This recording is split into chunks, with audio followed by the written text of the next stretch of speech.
Another reference point is just grabs, two-handed grabs. Now if I grab two hands this way, okay, this is better than nothing. I end up here, I'll take it. But my thumbs are the weak area here. So if he rips it out, it's fairly easy to get it tore out of there. So what we try to do is a baseball bat grip, okay, where my thumbs are opposite, or you might call it a sandwich grip, okay, where my thumbs are opposite up here. All right, and from each of those positions, we can move to positions of advantage where I can attack the arm, where I can keep it away from his other hand, and work techniques that can possibly take him down, disarm the knife, and attack from him. Okay, so all good reference points, and that's the key, is learn these reference points and then start learning what are my options from here. So now this chaos is suddenly under control.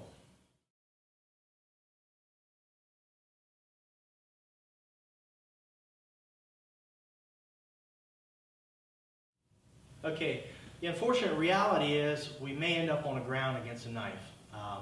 It's a very unpleasant position, to say the least, just in training. So I can only imagine in a life and death encounter.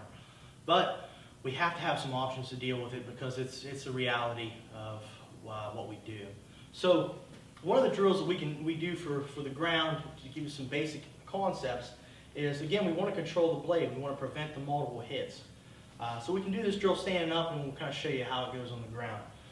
If I get a hold of his hands in whatever way, okay, he may try to switch hands, especially on the ground as we have time. When he does that, I need to grab that and control that hand, okay? I'll work with that. Now, this is just an exercise, just a drill. He switches back, I grab, and I switch, okay? And this is just teaching me to get that switch in there, okay? Whatever position the knife happens to be in, doesn't matter. Okay, I'm controlling that limb. And you can do the same thing from the low line. Okay. Now, another technique that we can use from the ground to prevent him from switching hands but still control the blade is a grip where we're actually gripping into his hand. Okay, so my fingers are going into his grip. So if he were to open his hand and try to pass it to another one, I have equal access to it. Okay, so this prevents him from switching hands. Doesn't mean he's going to be tickling me with that other hand. He might be punching, doing other things, so I got to be aware of that. But this gives me a tool to keep him from switching hands. Okay, so let's take a quick look at how that might look on the ground.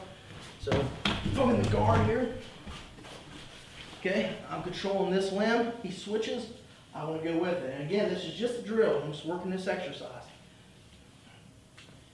And what happens as you're sparring, as you're moving around, you end up in kind of a split the difference type of position. Okay? But as he goes here, I have that position. Now at times, again, I can shift it here, get into this type of position where I have control, and it's hard for him to switch hands.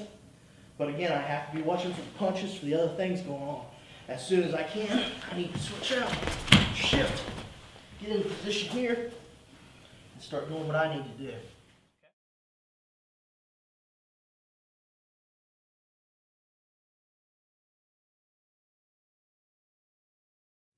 Okay, we're going to give you a brief overview of the weapons accessing program, but before we demonstrate any techniques or anything, I just want to tell you how it kind of got started. I've done a lot of PFS stuff through Paul Vunak, and we really spent a lot of time in the clinch. I expanded upon that into the Greco-Roman and some of the body pummeling, and just developing the entire clinch game. And as I was working on that material, you know, it came to mind of multiple opponents, and my first goal was simply to break out, to get away in the clinch. Most of my training had been focused on getting to the clinch. That's home, that's where I want to be, you know, in a lot of situations. But there's a time when you don't need to be there anymore. Things change. So my initial focus was, how do I break this clinch? How do I get out of it?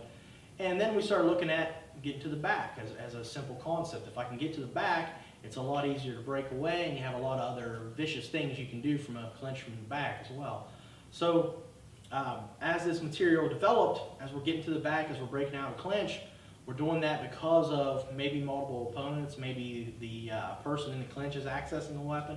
So we looked at weapons accessing. and that expanded from there to include how do I access from every position, standing, on the ground, when I'm in a verbal confrontation possibly. And then it expanded to denying the opponent access. We're in a clinch, he starts reaching for something. We're on the ground, he starts reaching for something. So that's just kind of an idea of how the whole program got started in the first place.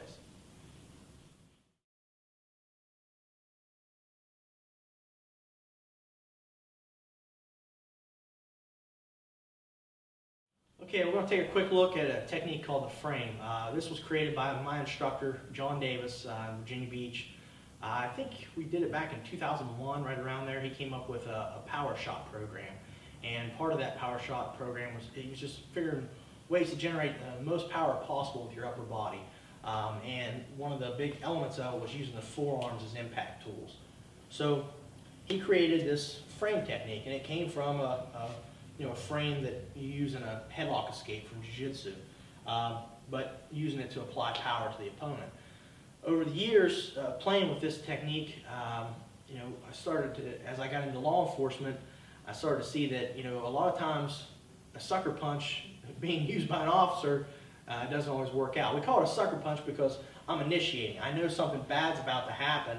I have multiple opponents here, maybe laughing about how they're going to cut me up. I don't want to wait till they go, especially at close range. So, for self-defense, I might actually hit them in the throat to start the fight. If it came to that level, that use of force. And not that couldn't be done in law enforcement as well if you had to survive and you could articulate it. But I think a lot of officers would hesitate for something like that. And we already deal with enough hesitation as it is, unfortunately, with the current situation in the country. So the frame allows us to initiate the contact without having to wait for our opponent. If he comes into our space, we know that action is faster than reaction. If he goes quick and efficient to the target, he is going to hit us first.